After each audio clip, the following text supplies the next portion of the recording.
Hey guys, welcome back.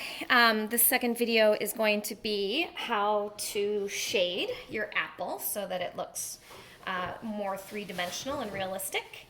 Um, Hopefully you guys have taken some time to practice drawing apples so that you feel confident and you're drawing your apples pretty consistently. That's the idea of practicing.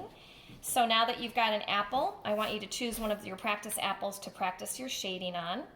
The first thing that we're going to do is we have to determine where we want our light source to be coming from. And I don't know if it's because I'm right-handed, but I generally have a light source unless there's one that I'm copying for real. But if I'm not, I usually have my light source coming from the upper right here, which means the light would be hitting this part of the apple here. So this would be the lightest part of the apple, and then over here on the left would be the darkest part.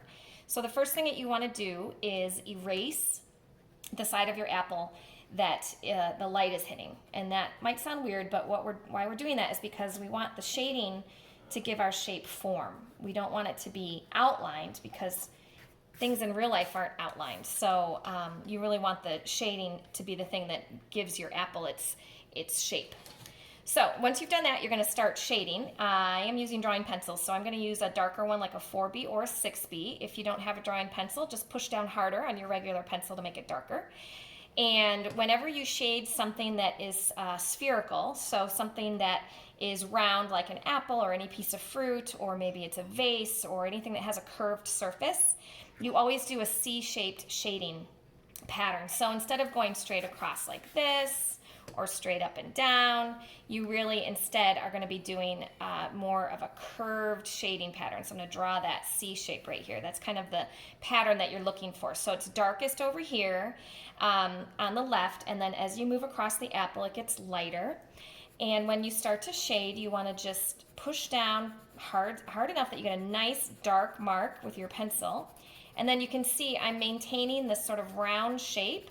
So I'm moving my wrist and my hand around so that I can keep this sort of curve going and that not go straight back and forth or straight up and down. So you really want to keep this C shape. So you will start over on this side, pushing the hardest on your pencil so that you get a dark line. And then as you go across the apple, you're going to lift up on the pencil so it gets lighter and lighter as you go across. So I'm going to do this rest of the shading on my own without recording it so that I can jump ahead and show you guys what to do once you've got your whole apple shaded.